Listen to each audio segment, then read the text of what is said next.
Bonjour à toutes et à tous, et oui, je suis enfin là pour cette analyse du dernier épisode de la saison 2 de Westworld, qui vous sera présenté sous la forme de la réponse à 12 grandes questions qu'on peut se poser suite à cet incroyable final. Et oui, je sais, je suis un vrai gueudin.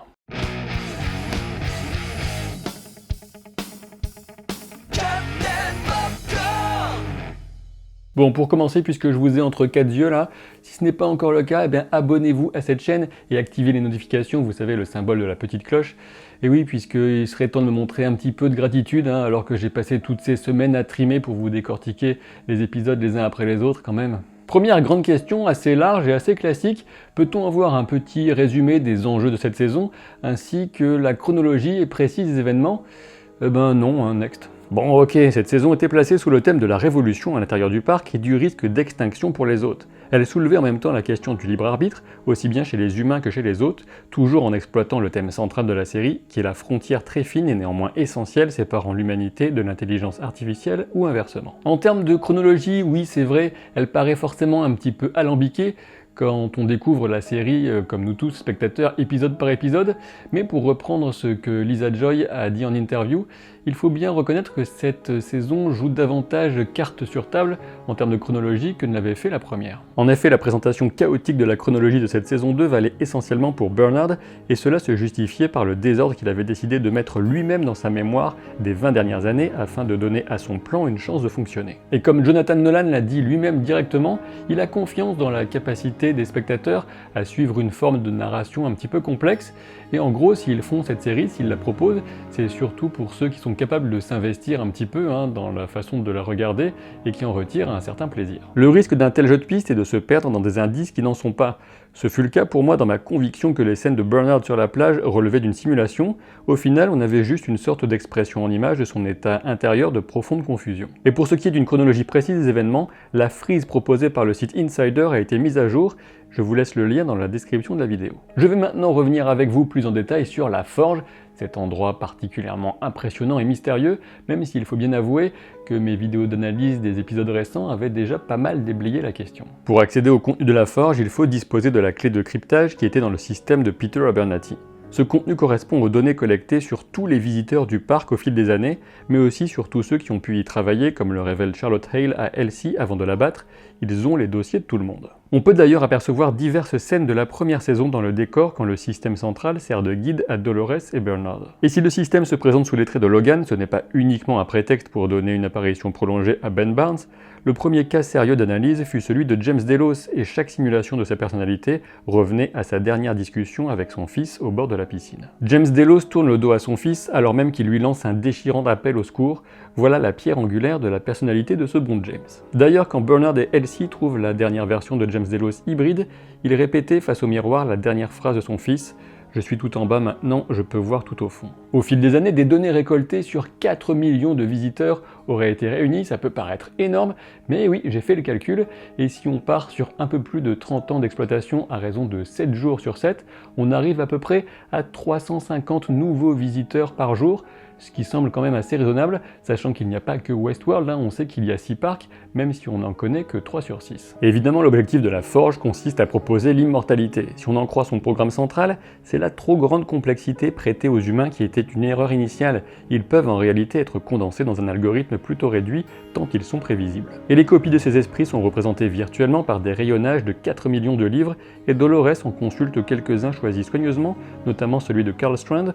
On note au passage que ces pages renvoient directement à la partition du piano automatique du saloon pour venir souligner la comparaison entre l'esprit humain et le fonctionnement d'un automate. Dolores pense y trouver une façon de mener l'humanité à sa perte, mais il faut bien avouer que le scénario reste évasif sur la question. Et même si le système, toujours sous la forme de Logan, précise que c'est Bernard lui-même qui aurait laissé l'accès de Dolores à toute cette base de données pour lui donner une sorte d'avantage compétitif, même si ce n'est pas dit directement, on peut supposer que Ford a clairement mis son autorisation là-dessus. Enfin, la Forge permet également de générer un monde virtuel, celui recherché par Ekecheta notamment, et qu'on appellera le sublime pour reprendre le terme que les scénaristes lui ont attribué en interne. Puisque je parle du sublime, autant directement répondre à vos interrogations sur le sujet. Il s'agit d'un monde virtuel qui a été imaginé et implémenté par Robert Ford.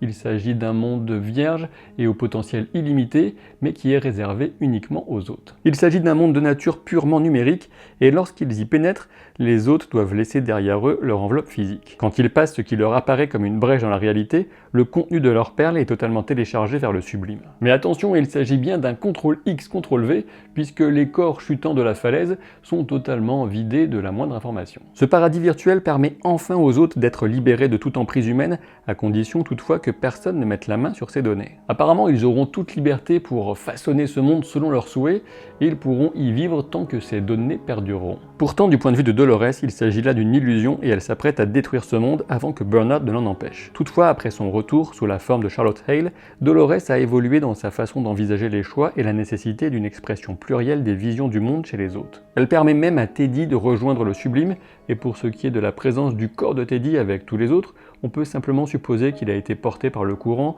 puisque l'endroit de sa mort n'était pas bien éloigné de la forge. Enfin, Dolores envoie le sublime vers un satellite indéterminé, ce qui doit permettre qu'aucun humain n'en retrouve jamais l'accès, à moins peut-être d'extraire de force sa localisation à Dolores. Enfin, j'ajouterai qu'en lisant entre les lignes des interviews des showrunners, je pense bien qu'ils ont l'intention de ne pas revenir sur ces hôtes qui ont rejoint ce paradis virtuel. Au début, quand j'ai vu Kohana, l'amour perdu d'Akecheta, dans le sublime, j'avoue que j'ai été un petit peu perturbé, mais c'est en lisant les commentaires de Big Baddy Joy sur Reddit que j'ai enfin compris comment cela avait pu se produire. Ensuite, en revoyant les passages de l'épisode, c'est devenu limpide. C'est Maeve qui a transmis le code de Kohana à sa fille quand elle l'a touché, et quand elle lui dit « tu emportes mon cœur avec toi », il y a évidemment là un double sens. Le premier, c'est celui de l'amour éternel qu'elle ressent pour sa fille, et le second est une référence directe à la phrase que s'échangeaient Akecheta et Kohana quand ils vivaient leurs amours au début du parc. Il faut se souvenir de la rencontre entre Ford et Akecheta dans le formidable épisode 8 de la saison. Ford découvre qu'Akecheta a atteint la conscience sans aucune aide extérieure,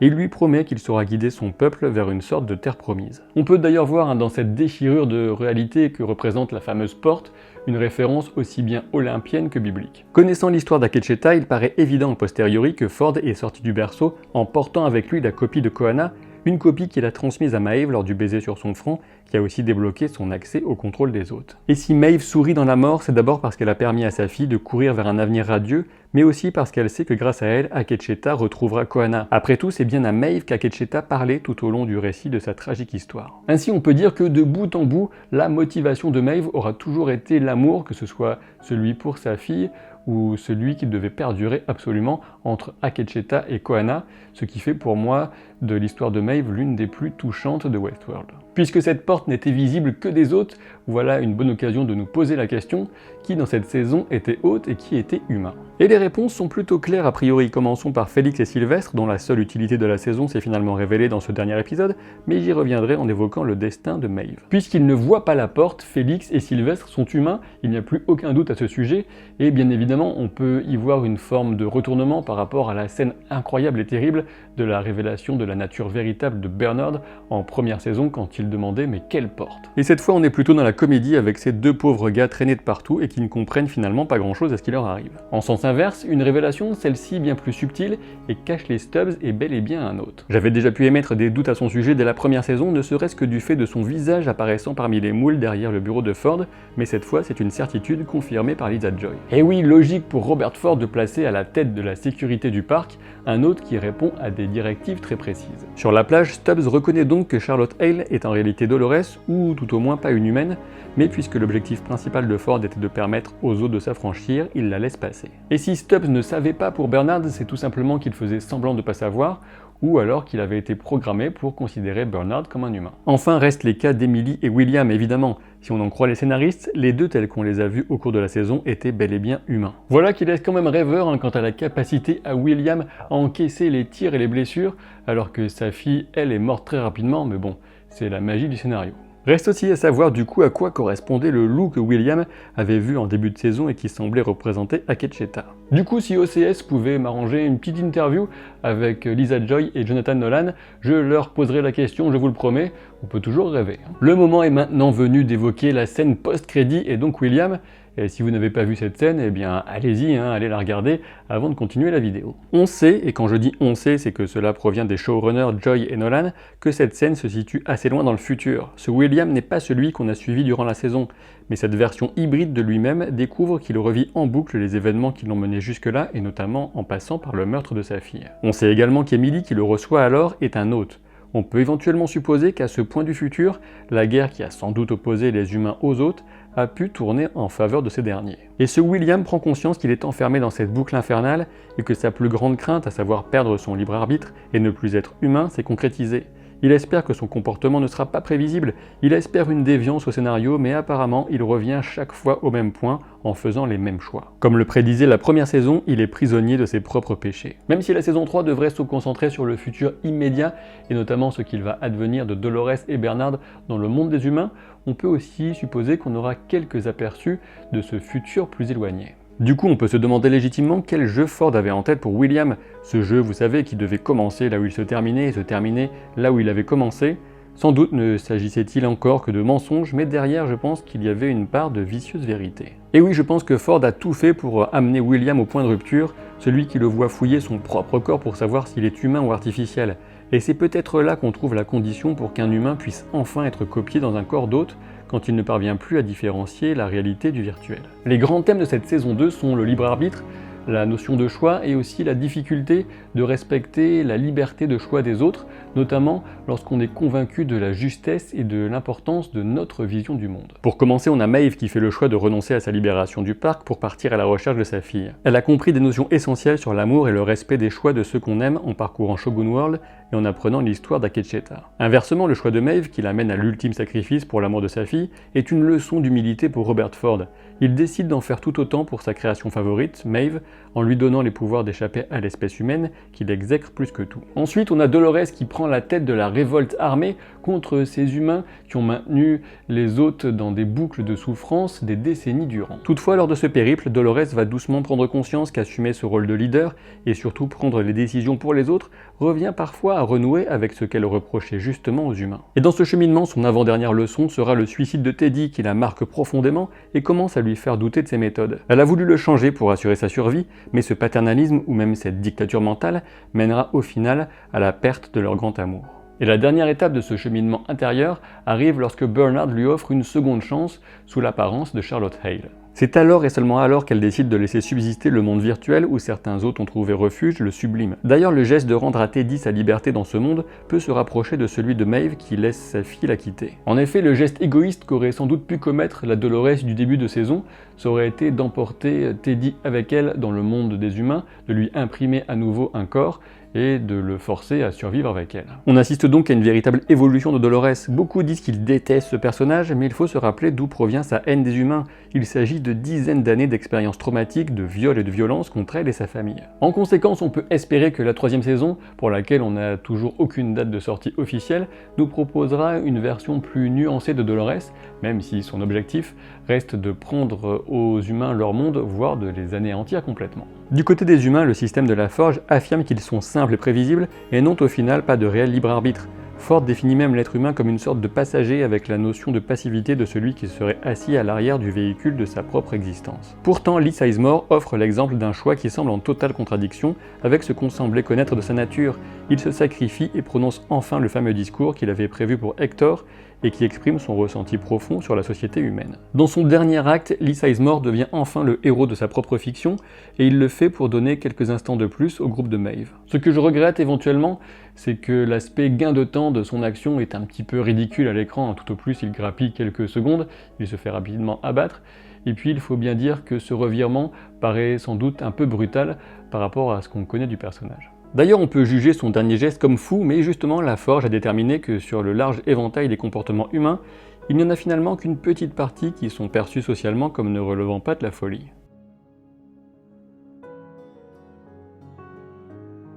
On peut se demander si sa réalité n'est pas dans cette pièce avec Dolores, peut-être même une pièce située dans le monde extérieur, dans le sous-sol de la maison d'Arnold. Oui, je sais, c'est un petit peu tiré par les cheveux. La dynamique de création mutuelle qui s'établit entre Arnold, Bernard et Dolores est totalement fascinante. Elle est parfaitement représentée par l'œuvre qu'on aperçoit rapidement dans la maison d'Arnold. Dolores était la création favorite d'Arnold, puis Arnold s'est suicidé en l'utilisant, et Ford a fait appel aux souvenirs de Dolores pour la création de Bernard. On apprend qu'il n'est pas exactement fidèle à Arnold d'ailleurs, car sinon les choses auraient encore une fois mal fini. Durant cet épisode, on découvre que Bernard tue Dolores pour l'empêcher notamment de détruire la Forge et le Sublime, mais ensuite il la fait revenir sous l'apparence de Charlotte Hale, et qu'on appelle d'ailleurs Alores par souci de praticité. Alores abat Bernard, mais une fois installé dans le monde monde réel, dans la maison d'Arnold, elle s'arrange pour récupérer son propre corps grâce à la machine qui a sans doute été installée là par Ford, et ensuite redonne vie à Bernard sur la base de ses souvenirs. D'ailleurs, on peut souligner que cette obsession de Dolores pour le monde des humains, pour le monde réel, provient certainement de la définition du réel qui lui a été donnée par Bernard Arnold, à savoir ce qui est irremplaçable. Ce qu'on peut dire, c'est que ce cycle de création mutuelle vient souligner que la création vient aussi construire son créateur, tout comme le fait d'écrire Westworld doit non seulement façonner le quotidien de Lisa Joy et Jonathan Nolan, mais aussi un petit peu leur vision du monde. Robert Ford est-il parti pour de bon? Et qu'est-ce que cela pourrait bien signifier pour Bernard? A priori, Lisa Joy a bien confirmé que Robert Ford avait disparu pour de bon. Ce n'est guère étonnant puisque sa présence dans cet épisode final n'était déjà plus qu'un souvenir, même si au départ Bernard le confond avec la présence qui était auparavant la sienne dans son système. On peut reconnaître là une illustration flagrante de la fameuse théorie de la bicaméralité qui avait été développée en première saison pour expliquer le processus d'apparition de la conscience chez les autres. Bernard lui a d'abord donné l'apparence de Ford, mais c'est la voix de son propre libre arbitre qui l'a enfin amené à choisir d'aider Dolores contre Teresa Hale. Pour cela, il a fallu qu'il voie la froide monstruosité de Hale tirant sur Elsie Hughes. Et les démonstrations d'acteurs d'Anthony Hopkins sont certainement terminées pour Westworld. Le moins qu'on puisse dire, c'est qu'il aura marqué la série de son empreinte. Justement, Charlotte Hale et Elsie Hughes sont-elles mortes pour de bon? Ce qu'on sait avec certitude, c'est que ce n'est pas la personnalité de Charlotte qui est dans son corps quand on l'aperçoit dans le sous-sol de la maison d'Arnold. Les spéculations sont donc ouvertes quant à l'identité de cet hôte. Et de mon point de vue, oui, Charlotte et Elsie sont mortes pour de bon, même s'il reste toujours possible de les voir en version hybride. Après tout, Bernard pourrait recréer une Elsie sur la base de ses propres souvenirs de la jeune ingénieure. On n'a aucune information fiable sur le devenir de Maeve pour la saison 3, mais on a au moins deux pistes qui permettraient d'amener son retour. La première, c'est tout simplement la scène qui nous montre que ceux qui débarquent sur l'île ignorent tout du passif de Félix et Sylvestre et en gros les remettent au boulot, et on sait bien que ces deux-là ont une bonne chance de remettre Maeve sur pied. On pourrait éventuellement s'orienter vers la découverte de l'un ou plusieurs des trois parcs dont on ignore encore totalement le contenu, mais bon, repasser par Maeve pour faire cela en saison 3, ça sentirait carrément le réchauffer par rapport à ce qu'on a vu en saison 2. La seconde option, c'est bien sûr que la perle de Maeve fasse partie des 5 emportés par Allores dans son sac à main. Ce qui nous amène donc directement à la dernière question, et pour ce qui est du plan de Dolores, on peut supposer qu'il passe sans doute par l'utilisation de Charlotte Hale, en tout cas de celle qui est son apparence, avec son influence très grande dans l'entreprise Delos. Après tout, on a aperçu très brièvement la tranche du livre retraçant la conscience de Charlotte Hale lorsque Dolores consultait la bibliothèque de la Forge. Toutefois, on sait aussi que William a survécu, son rôle en saison 3 est totalement incertain, sachant que son état mental risque d'être sévèrement atteint. Ceci dit, ce vieux salopard est le pire des durs à cuire, et si Ed Harris revient, ce ne sera pas pour faire de la figuration, il aura sans doute un rôle majeur dans le conflit qui s'annonce. Quant à deviner à quelle conscience correspondent les 5 perles emportées par Allores, eh bien la base ce serait de se dire éventuellement Bernard, même si elle dit qu'elle l'a recréé sur la base de ses souvenirs, et puis Peter Abernathy, son père, avec la clé de décryptage, mais pour le reste, vos paris sont aussi valides que les miens. J'espère qu'on retrouvera d'une façon ou d'une autre Clémentine et Maeve, toutefois il me semblerait surtout utile pour Dolores d'avoir emporté des perles correspondant à des humains plus qu'à des autres pour mener sa guerre de conquête. La seule chose qu'on sait avec certitude à ce sujet, c'est que les consciences des autres qui sont passées dans le sublime n'étaient plus accessibles à Dolores, et donc qu'elle ne les a pas emmenées dans son sac. Si le contenu de cette vidéo vous a plu, je vous invite à laisser un pouce en l'air, ça aide toujours et puis c'est un signe de reconnaissance. Et voilà, cette saison 2 de Westworld, assez fantastique, comme la première d'ailleurs, est terminée, mais les séries et les films ne s'arrêtent pas, et donc mes productions de vidéos non plus, et je vous dis donc rendez-vous à très vite pour de nouvelles aventures. Salut!